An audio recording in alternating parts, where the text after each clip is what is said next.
There we go. All right. All right. Well, again, welcome everyone. We're glad you're here. This is another one of our Clean Building Performance Standard training webinars. This one is Decarboning the District Energy Systems. And here shortly, I'm going to turn this over to Luke Howard, our technical assistant team lead with our Clean Building Performance Standard teams. Just a couple of quick housekeeping items. These meetings or this webinar is being recorded. And after today's session, we will upload it to our website as well as share out all the materials to you via email. If you got questions, we will have time for Q&A at the end of the presentation. However, if you got a question relevant to the information Luke will be going over, I encourage you to use the Q&A function down at the bottom of your screen. We've got an amazing team behind the scenes that is working to answer your questions as we go through the presentation. Once we get to the Q&A, if you want to bring your question live, you're more than welcome to do that, and our team will certainly do everything we can to answer those questions for you. So with that, I am going to pull up the presentation and turn this over to Luke. Luke, go ahead. Thank you, Jeff. Well, good morning, everybody. Thanks for joining us today. We had quite a few registrants. It looks like we have quite a few participating from the registration list. As soon as Jeff gets the presentation up on the screen here, I'll jump into the content of today's presentation. It's going to be focused on the district energy system decarbonization requirements of the standard. This is going to be kind of very similar to the part 2 of the previous district energy system decarbonization requirements trainings we did in 2024. We're going to be focusing on the reporting requirements today. I will also take any questions you folks have regarding normative Annex W and the district energy system decarbonization strategies. So before we begin, I just want to mention that we are recording this video. Thanks for joining us today. I'm Luke Howard. As Jeff mentioned, I'm the technical lead for the Clean Buildings team. Today's presentation is a brief review of the district energy system requirements of the Clean Building Performance Standard, and particularly related to the plan submittal. So these requirements can be found in normative Annex W of the standard. Next slide, please, Jeff. So this slide does a great job of illustrating our agency's purpose. The Washington State Department of Commerce exists to help strengthen communities across the state. So there are about 150 different programs that the agency offers, in addition to all sorts of technical assistance that we provide. Our program sits within, the Clean Buildings program sits within the Energy Division here at Commerce. Across Commerce, we collaborate quite a bit with folks on economic development, on infrastructure, and as well as housing. Next slide, Jeff. So I want to provide a brief introduction to our building performance team. We've grown significantly over the years. Our entire team is dedicated to providing timely, actionable, and clear information about the Clean Buildings Performance Standard. You'll notice some more recent additions. I'll call out Robert Marino with on Lynn's team. And we have Aletha McGee in the incentive program. And I think Sam Pfeiffer's pretty new for those folks. So when you're interacting with any questions regarding our incentive programs, Josette's team is the folks you will be speaking with. We've also got KJ and Michael Stoneway. They're joining us on this conversation today, as well as the rest of the tech team. Next slide, please.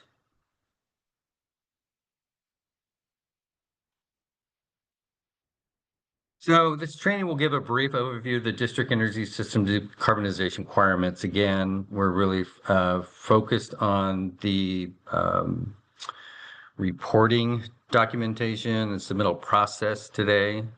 We will talk a bit about some of the details in the decarbonization requirements as well. But at this point, we figure most folks are pretty savvy that are required or opting into complying through Annex W of the standard.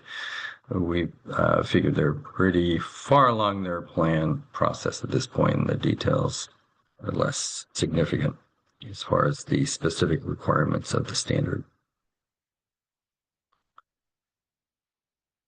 Next slide, please. Oh, thank you. So how did we get here?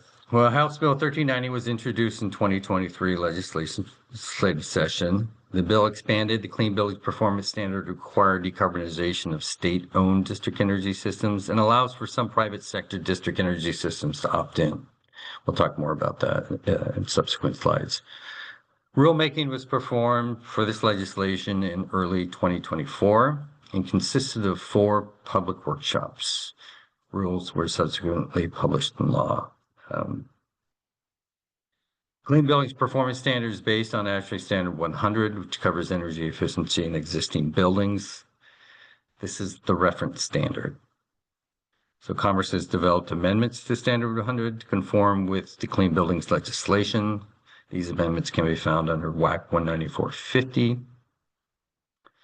We're updating the Clean Buildings Performance Standard integrated document constantly as amendments have been made. You can find the most current version of the standard downloadable from our website for free. The latest version, so check your copy, is published date of July 2024. So if you have that edition and not the February edition, you have the most current version. That will include Tier 2 provisions as well as the district energy system decarbonization requirements. The decarbonization of district energy system requirements are mandatory for state campus district energy systems, and as mentioned, optional for other campus district energy systems. We'll go into more detail about that in subsequent slides. Registering or opting in extends the compliance timeline for Tier 1 and Tier 2 buildings for up to 15 years or more when decarbonization plans are approved by Commerce. So, as you know, Commerce's role, rulemaking, reviewing and approving decarbonization plans, and supporting compliance, as well as providing a summary report to the governor and legislature based on the submitted reports, decarbonization plan reports. Next slide. All right, so this is a breakdown of the Clean Building Performance Standard by section. The standard is comprised of ASHRAE Standard 100 with state amendments, which are published in WAC 19450. I will let everybody know it's if you get ASHRAE Standard 100 as published by ASHRAE, it's not going to have our amendments in it. You would have to then download WAC 19450 to see the amendments to Standard 100. The WAC does not include all the requirements of the standard, just the amendments to the standard that we publish. So the best thing for you to do is go to our website and then download the free version of the Washington State Clean Building Standard. You'll notice on this slide, there's a visual of it. So you can make sure you have the right copy if it says Washington State Clean Buildings Performance Standard. Next slide, please. Okay, so first of all, let's identify what these requirements are. or who's subject to these requirements. So it applies to state campus district energy systems. So this is a defined term within the standard. So this consists of a 5 buildings or more connected to a district energy system. This could be a heating and cooling district energy system, or maybe a heating only or cooling only. But those 5 buildings or more need to have an aggregate total GFA of greater than 100,000 square feet and owned by the state of Washington. So these are those that fit the definition of state campus district energy system are the ones required to meet the provisions of Annex W, which is the decarbonization pathway for district energy systems. If you don't meet this, you're maybe a privately owned campus, and you meet the definition to the right here of a campus district energy system, you're able to opt in to the standard, or the pathway for the standard.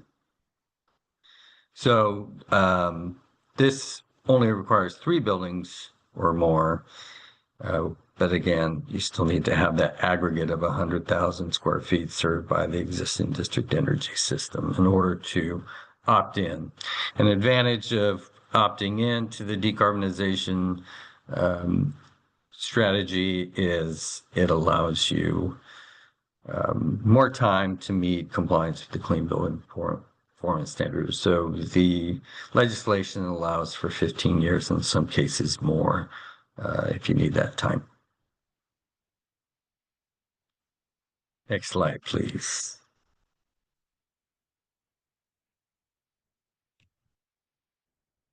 All right.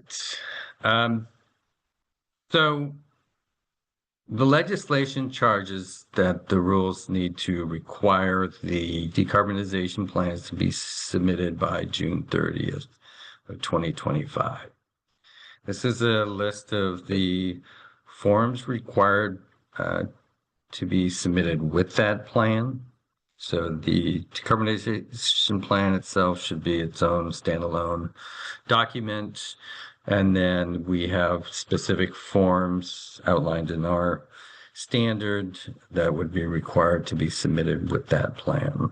This is just a list. You're going to see this more as we go through. Now, I just want to note this, it says final plan, but this is the final draft of the plan to be submitted to kick off the project. There will be revisions. It's kind of a living document. There will be revisions over time, I'm sure, to the plans, and we'll talk about progress reporting here in a couple slides.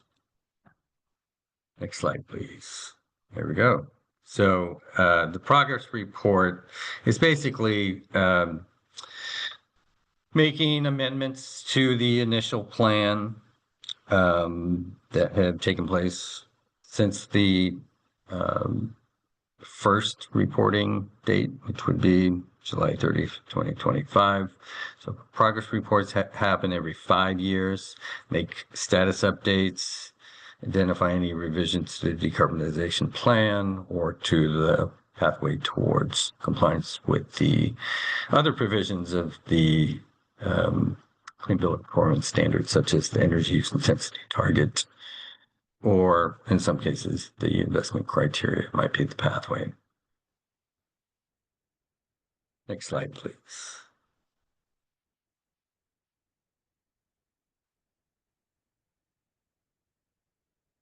All right, so there are no campus level exemptions, so we're not going to talk too much about completion reporting for exemption here. Therefore, exemption applications would need to be submitted on a building level if there are exempt buildings connected to a district energy system.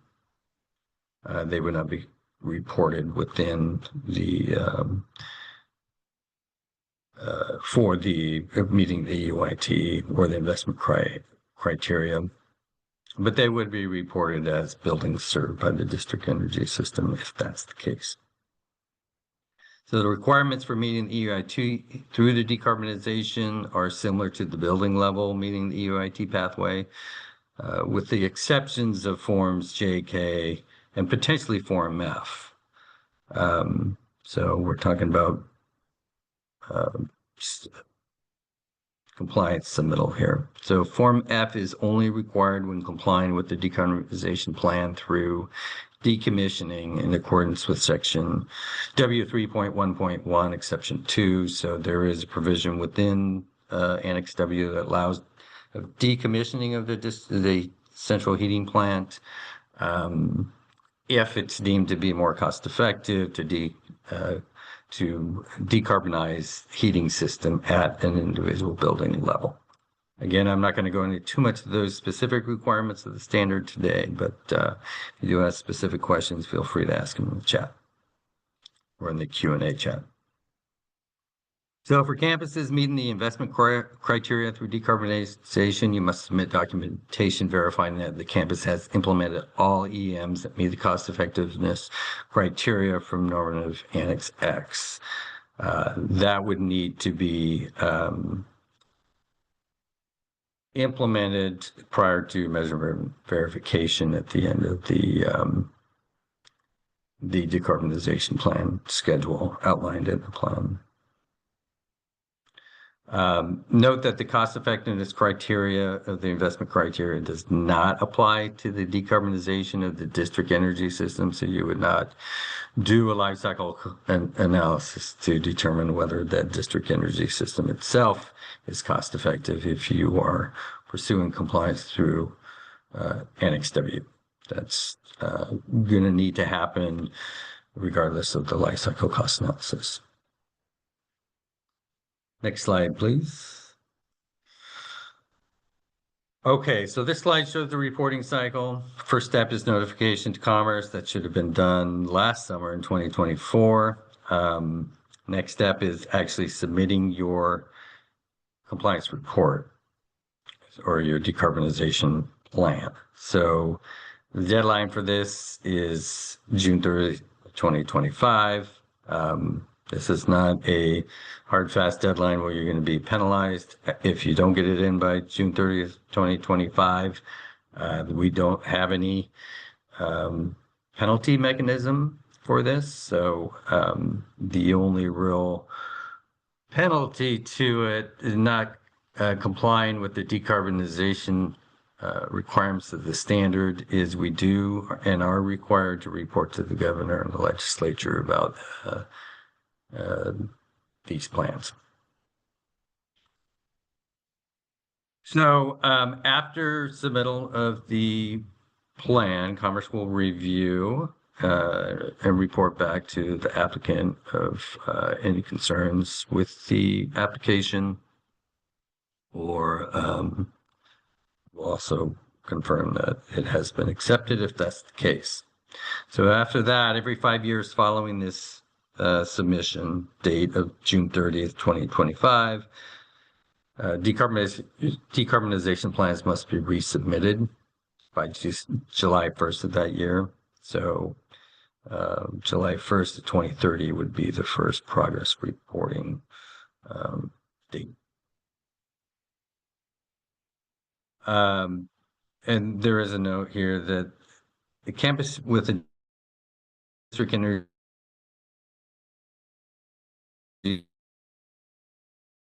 system providing only cooling, which is reporting by July 1st of 2030.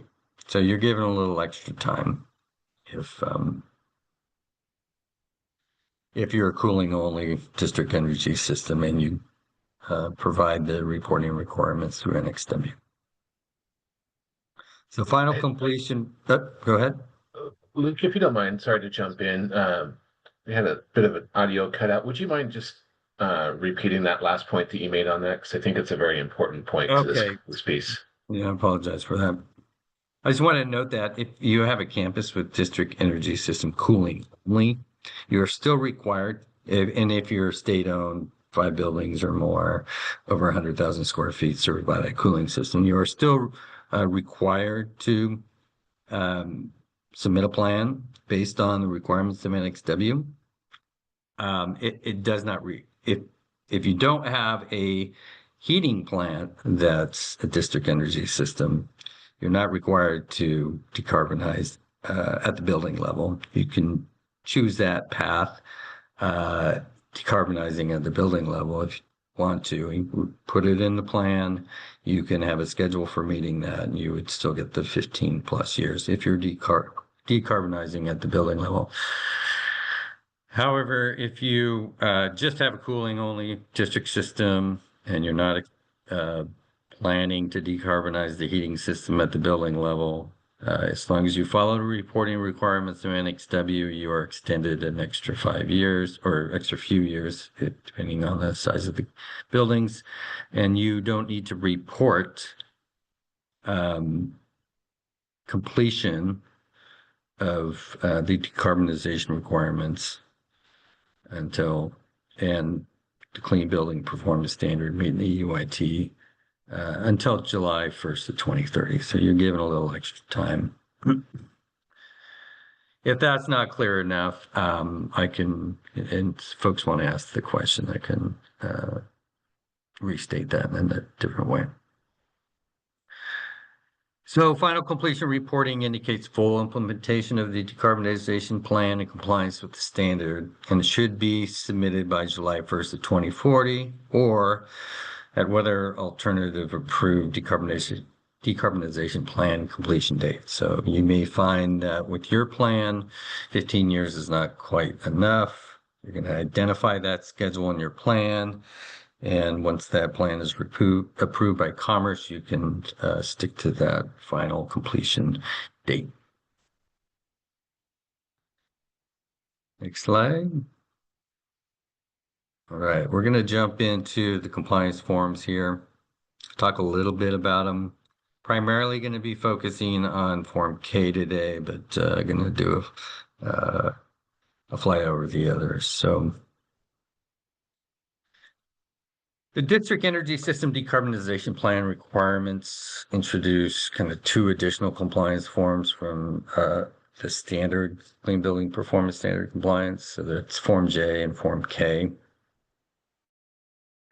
You'll probably recognize some of these other forms here. So Form J is a modified version of Form A that gives the building details. That allows the building owners to capture campus details as opposed to single building details. That's the difference between Form A and J is really, it's designed for a group of buildings. Form K is the decarbonization plan outline, which includes the decarb plan, scope of work, details of the existing district energy system, campus layout, benchmarking data, proposed district energy system details, and other data points described in XW. Down in today's presentation. The investment criteria.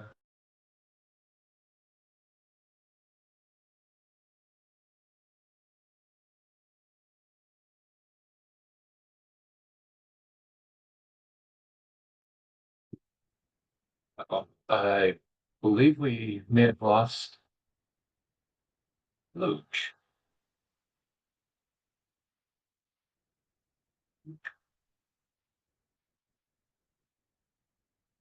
Okay. All right. Let's apologize. It looks like we lost Luke as our facilitator. Oh, here he comes. Yeah, sorry about that. How long did you lose me for there? Not very long. I think we just switched over to Form J. To this slide here. I'm going to close my video and hopefully my bandwidth doesn't continue to have problems. Okay. So we talked a little bit about Form J. A little more detail. It should be submitted with the decarbonization plan in 2025 here coming up, as well as when submitting progress reporting and completion reporting.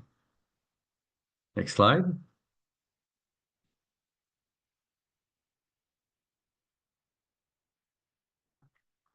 Form B serves as the EOI2T calculation for the campus. Again, this is done within the portal. Your project may be pursuing the EOIT at a campus, as defined by the standard, or may choose to comply at the connected or campus level when applicable. So I will share a slide defining these three options here in a little more detail. Next slide, please.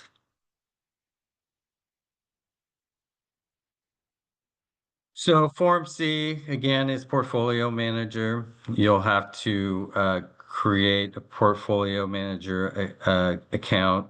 Hopefully you've already done this, and it needs to be established as a parent-child relationship as defined by portfolio manager to kind of capture all the individual buildings on the campus. Not going to go into any detail about that today, but I'm hoping Judy or some from my team can put in the chat a link to part 1 of this training we did a year ago or in 2024 that goes into more detail about how to benchmark at the campus level in Portfolio Manager. Next slide, please. All right, so Form D. Form D is the audit template tool that we use from the US DOE's asset score tool. So Form D is only going to be required through Annex W when complying through the investment criteria. Again, I don't see too many folks complying with Annex W through the investment criteria, but you will be required to use Form D to document the energy audits on the buildings of the campus through Form D. Next slide, please.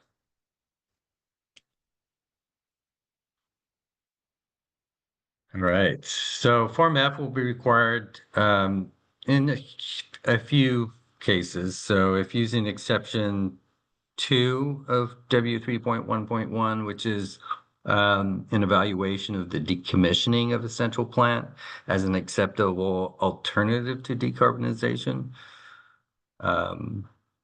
Decommissioning is only acceptable. Decommissioning of that district energy system heating plant is only acceptable if a life cycle cost analysis demonstrates that the implementation of decarbonized heating systems at the building level is going to save more energy and is more cost effective over the life of the measure than decarbonizing the district heating system, the existing district heating system. So there may be instances where you need to do that life cycle cost analysis through Form F, but not too likely. Next slide, please. All right, so I promised we would go into Form K. Here we go. Next slide, thank you. So Form K is intended to be a checklist and outline for development and submittal of a complete decarb plan. The Form K is for initial decarbonization plan, for progress reporting every 5 years after June 30th, 2012, and for completion reporting. So decarb plans shall be amended as appropriate and resubmitted to Commerce for each progress report date until completion. And that will be done through these forms, and Form K contains a lot of that information. Next slide, please. Just a slide showing the instructions. I'm going to pass over this. Jeff, why don't you go to the next slide? You, all attendees at today's presentation will get a copy of the slideshow emailed to them after today's program. So you can refer to these slides as needed.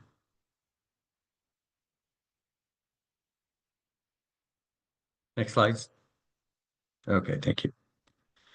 Okay, so completed Form K will identify the project with a unique campus group ID. It'll be developed by Commerce Data Team through the portal.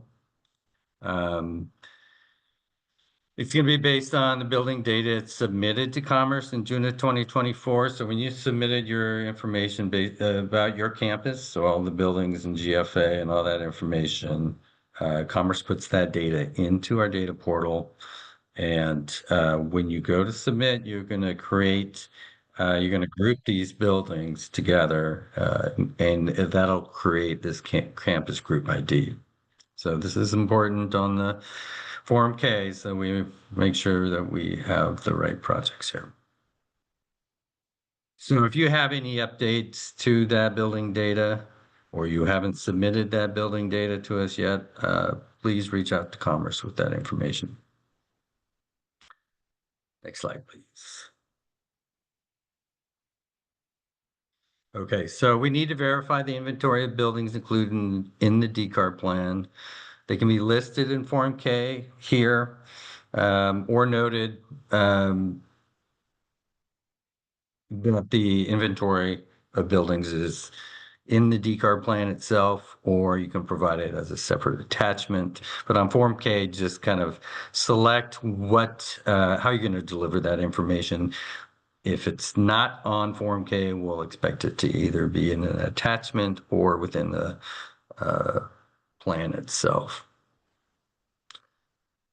So what we want to see is that all the buildings listed within this inventory or in the plan is consistent with what we have identified in the Clean Buildings portal. So prior to submission, just kind of confirm that that those two inventories jive, what we have in our Clean Buildings standard or in our portal and what you have in your report. Next slide, please. Okay. So as noted, Form K is a reporting tool that provides a reference to the location of all requirements of NXW. So we're not asking for all the requirements of the standard to be teased out and placed into form of the report and placed into Form K.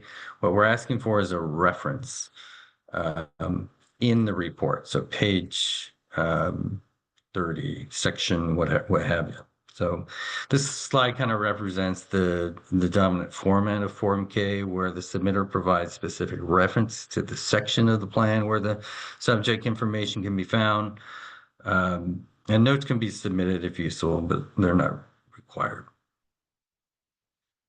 Sometimes, if there's a little bit of note, it's helpful for the reviewer and can help streamline the review process. So the section of Form K will reference the description of the existing district energy system. So I'm going to step through the next few slides. Form K is really only like a 6-page form, and it's just referencing areas in the plan where the information can be found. I've kind of broken this Form K up by sections based on the different components. So this is description of the existing system. We want a description of the existing district energy system within the plan, including building served, peak load, system types and capacities, etc. So additionally, this section identifies benchmarking configuration as well. So whether the campus will be pursuing the EUIT as a campus, as a connected building, or maybe at the campus level for those that can comply at the campus level. So we also want to see the existing EUI and EUIT for that selected configuration. So let's talk a little bit more about the benchmarking configurations on the next slide. Next slide, please. Okay, so we do have a guidance document on kind of benchmarking configurations or connected group building configurations. Maybe Judy can put that link in the chat or someone from my team. But I'm going to go through this. It's a little bit wordy, but I'm going to describe each of these scenarios. So scenario 1, a campus is campus only as defined by the standard, which would be buildings connected to a district energy system. The second configuration may be connected buildings. So your district energy system buildings may also have other buildings that share a meter. They may not be connected to the district energy system, but they share maybe an electric master meter with other buildings. You can comply with the standard at that, what we call connected building level in those situations. So if that's the case, you want to make sure that when you group your buildings within our portal, you include those and make note here on Form K that you will be complying with the standard at that connected building level. So please note that connecting buildings need to be of same ownership. So you can't comply with the standard with shared ownership. If there's ever any kind of situation like that, we may be able to work with you as long as you have an agreement with the other building owners that you're going to work together towards compliance. Lastly, I wanted to mention the campus level compliance pathway or configuration. This only applies to prisons, hospitals, K-12 schools, and college university campuses. So you can, if you meet one of those building activity types, you can pursue compliance with the standard and with Annex W at that campus level. And like I said, we have a specific guidance document that talks about the details of those three pathways, or two pathways, or yeah, excuse me, three. Next slide, please.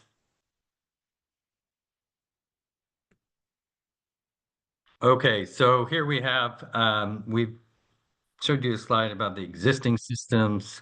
Here we want to document the proposed system. So this section identifies and references in the plan to the proposed system. It includes similar descriptions to the system required of the system requirement of the existing system that you just filled out, but an inventory of possible options to partner with sources of nearby waste heat, an evaluation of expanding the existing system, identification of heating plant bucket fuel and capacity, and identification or any energy efficiency measures needed to meet the standard. So here, just reference the section. It contains those requirements and any notes that are pertinent.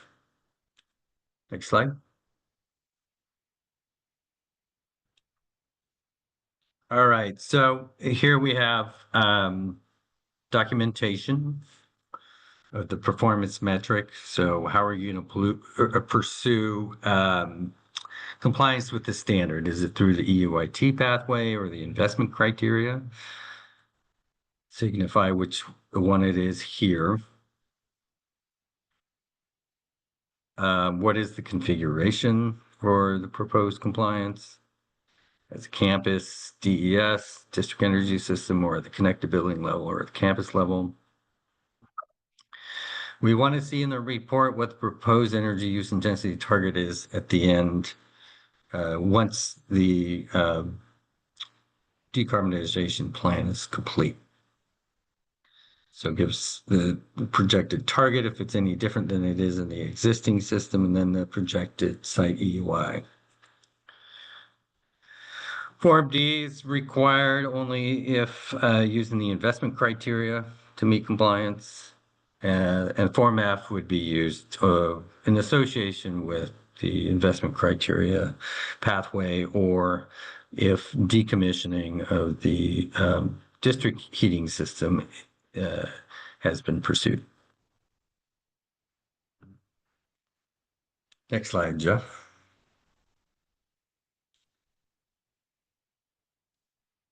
All right. So today's presentation is really a collaboration of the tech team. So we all kind of built this in 2024. So a lot of what you've been hearing today is kind of a repeat of part two of the last presentation. So the next few sections of Form K identify specific content that must be included in the planning and design of the decarbonized district energy system, as well as some recommendations. So kind of getting into the details a bit. So first up is metering configuration of the planned project. The decarbonization plan must identify the district energy system's proposed energy metering layout. Metering should be set up to optimize energy management of the campus. At a minimum, this design must have the energy metering in place that aligns with the campus's proposed benchmarking configuration for compliance. So remember, we talked about connected building level, campus level. So make sure your metering is proposed to meet at that level. The proposed metering configuration must be able to track energy in the district plan and the thermal energy delivered to the individual buildings. So connected to the district energy system. So if the DES, district energy system, will incorporate fossil fuel fired or electric resistance backup heating, we also need that to be metered in order to verify that the percent of its annual heating system output at the time of completion reporting is under the 10% threshold outlined in exceptions to W3.1.1. Next slide, please. Okay, so we know there's a bunch of recommended considerations within reporting. We do want to see reference of that in your report, and please provide the location within Form K. First recommendation in the standards to evaluate opportunities to upgrade the DES distribution network. There are likely efficiency gains in improving the distribution piping network for the district energy system. So it's definitely something that should be considered in planning. It may also be necessary depending on the decarbonized systems being installed. Next on this is on site energy storage facilities. So whether thermal storage or battery storage system implementing this are part of the plan. I can kind of breeze through this fairly quickly just so we have time for questions. If applicable to your campus, consider space cooling in residential facilities. Consider making efforts to utilize state registered apprenticeship programs to help increase local labor. In some cases, it may be advantageous for owners of campuses to seek public-private partnerships to have a private company take over ownership of the district energy system and as well as the operation and maintenance of it. Finally, there may be opportunities to incorporate industrial symbiosis projects into the district energy system planning. These are opportunities that share underutilized resources such as industrial byproducts, waste, thermal energy, or water with other companies or facilities. Next slide, please. So it's important to engage with the utilities. District energy systems decarbonizing can use significant amounts of energy. So in designing the decarbonization plan, owners of these systems must take steps to engage with the utility providers to plan for shifts in energy demand, such as increase in electrical draw.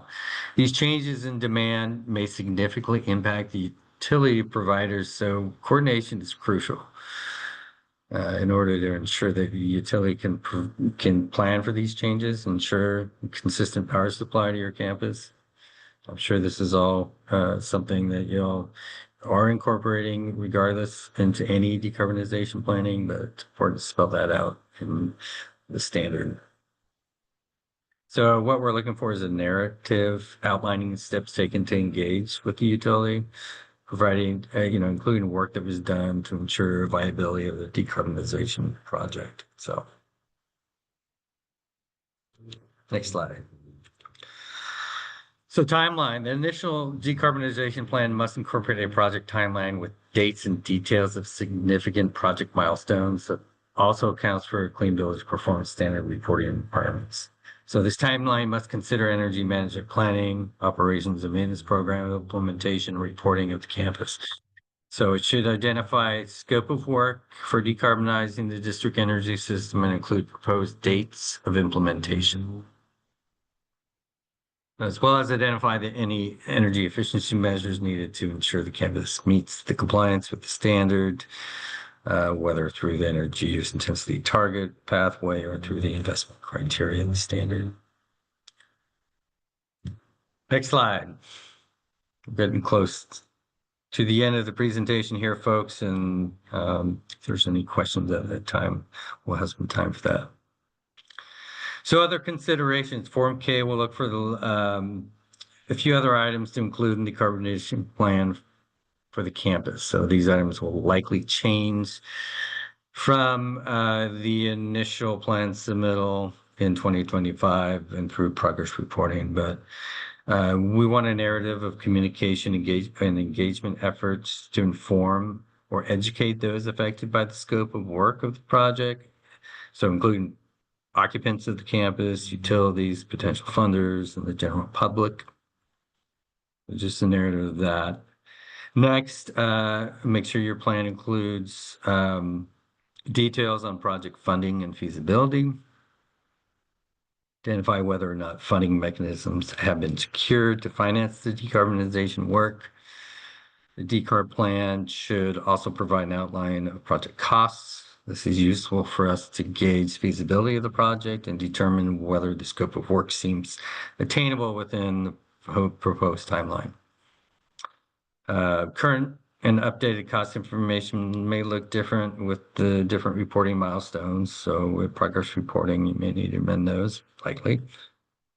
Finally, these projects will involve fairly long time frames, so there should be some flexibility or contingency built into the designs in order to meet updates to applicable codes, laws, and/or standards, which includes any future reductions to the EY targets as time goes on. So again, we'll see that as being more pertinent to progress reporting than initial reporting. Next slide, please.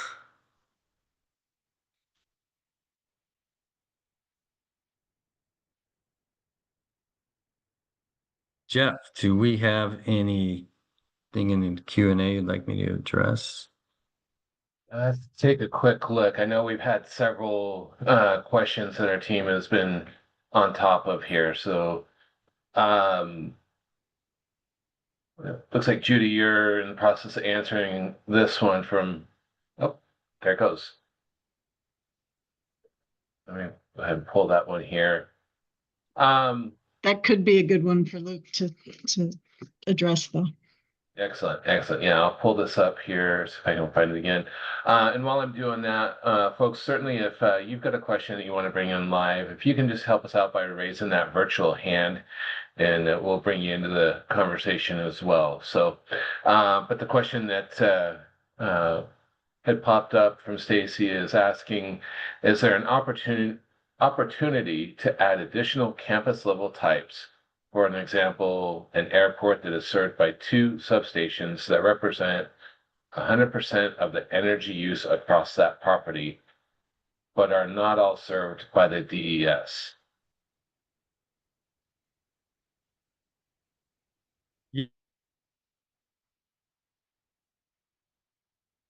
Stacy, it's not likely that we'll expand the. Are you hearing me, Jeff? Yep, you're good. Okay. Sorry. Yeah, it's not likely we'll expand the definition of campus level. It may be more likely that the Connected building level may be appropriate for your situation. Stacy, I know we've talked in the past, and I don't remember the details, but like I said, I don't think we'll expand that definition to campus level, but send us a request, and maybe we can talk about your thoughts there. We are going into rulemaking here this summer for House Bill 1543 that passed this last legislative session. There may be some opportunity for us to do some real changing regarding to your situation based on that legislation. Thank you. And let's see, I just saw a hand up and I don't see it again. Ollie, if you'd like to bring that question forward, I'm certainly happy to take it for you. Just put that hand back up for us if you don't mind. And then, again, Judy, I know you're on top of this one, but I think this is also a good one to bring to the recording, asking if the plan report must be submitted by a qualified person. And it's Judy answered in that the answer is yes. Of course, a qualified person and their signature is required to submit a decarbonization application. Yeah, Form J, there's a requirement to that the qualified person attest that all submitted documents are accurate and in compliance with the standard. Oh, excellent. And that's really all the open questions I see. I'm going to look to our team here to see if there's any of the many that they answered in the Q&A during the presentation, if we should bring forward. And rest assured that as we compile the presentation materials, we'll also be sending out the Q&A as well. So these will be sent out along with the team's answers in the follow-up email. So this will be coming out. But Judy, James, Donnie, anything that caught your eye that I think we should bring up?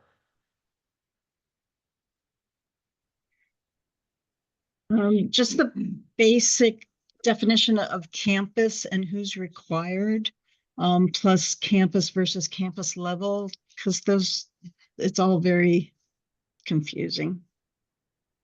Luke, you want to?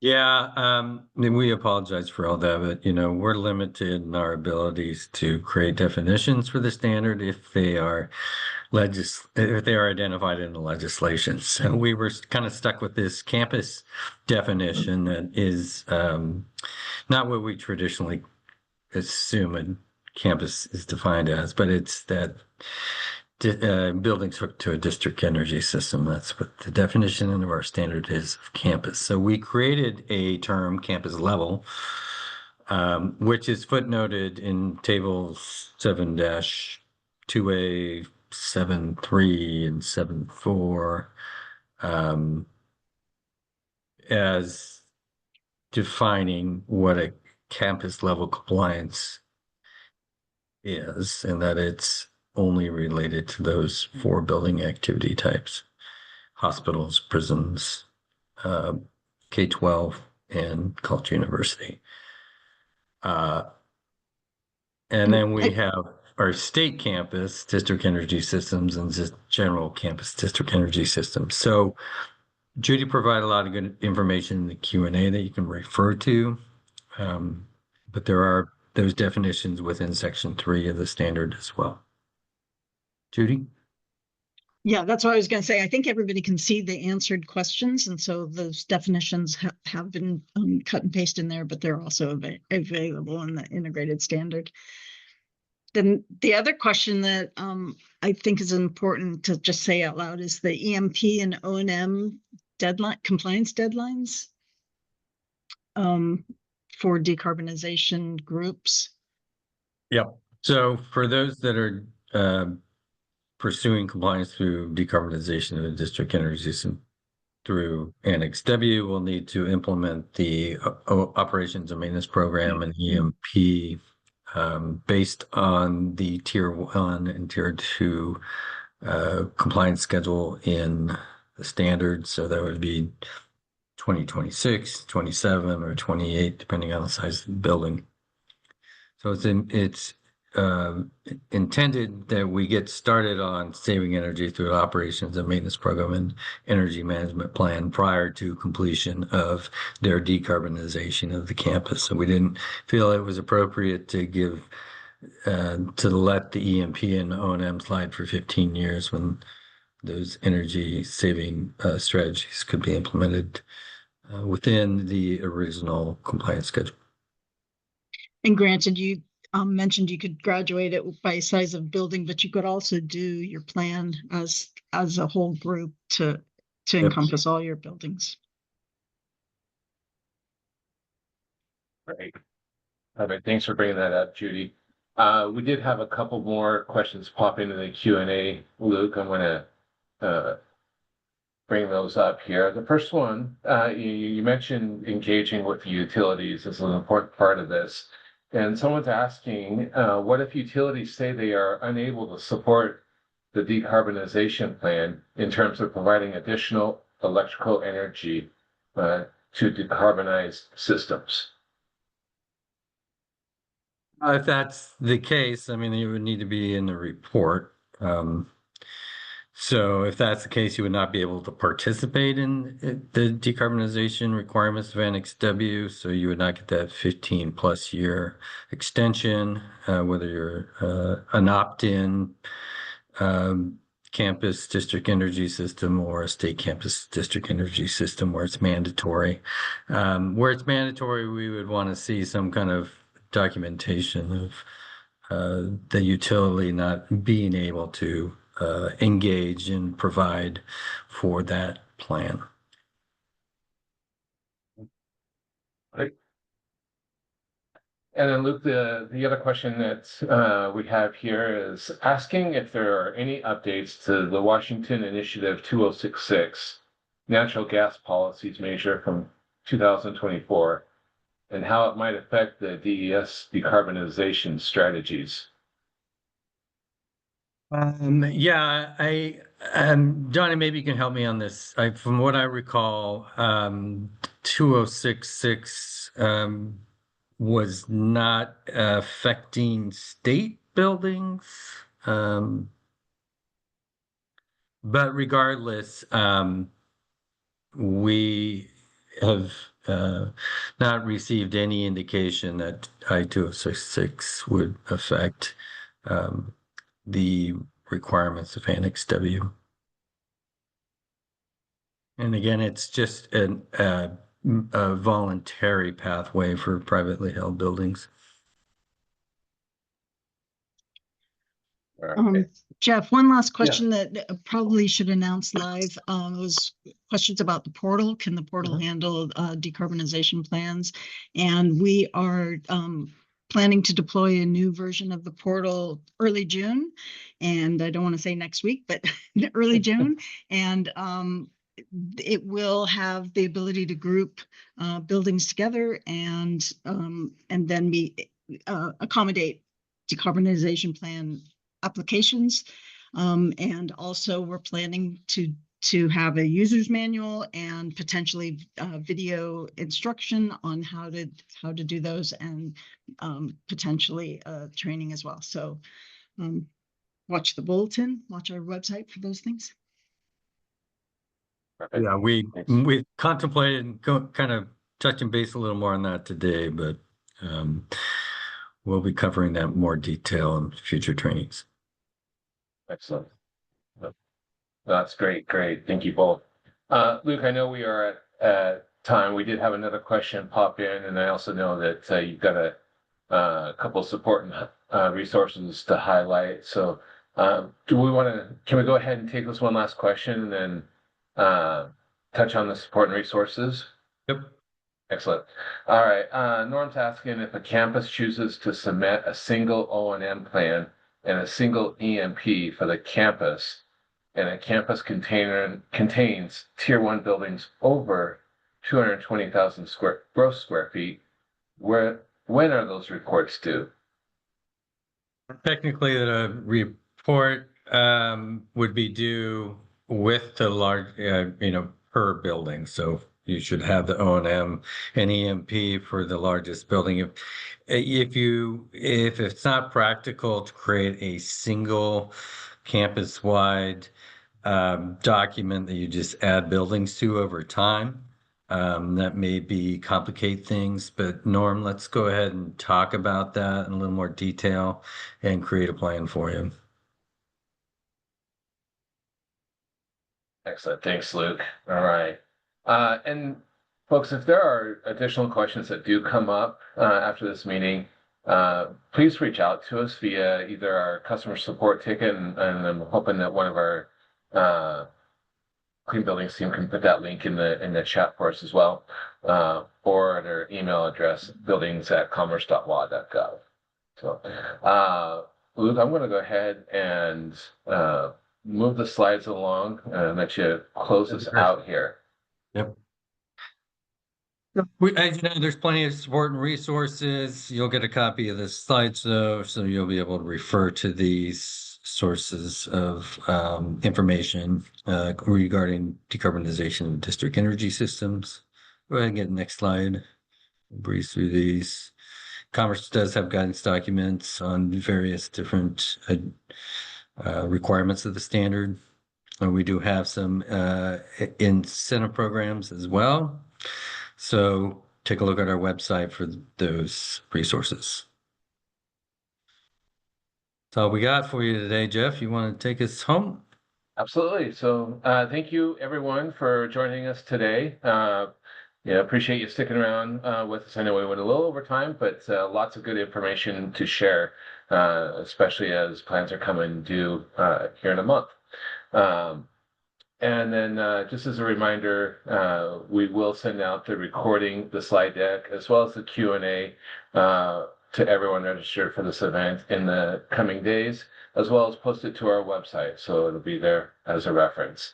Again, if you need to reach us with some additional questions, please feel free to contact us either through the customer support form, which I believe is being put in the chat, or the building's email, which you see there on your screen. Additionally, we do offer our Clean Building Performance Standards office hours on the 4th Tuesday of every month at 10 a.m. And so if you've not been able to join us for that, be on the lookout for the invite, and that'll be in the email as well. With that, again, thank you for joining us. Thank you to our team for working so hard behind the scenes. And Luke, great presentation. Thank you for sharing all this. And we look forward to connecting with everyone again very soon. So have a great day and take care, everyone.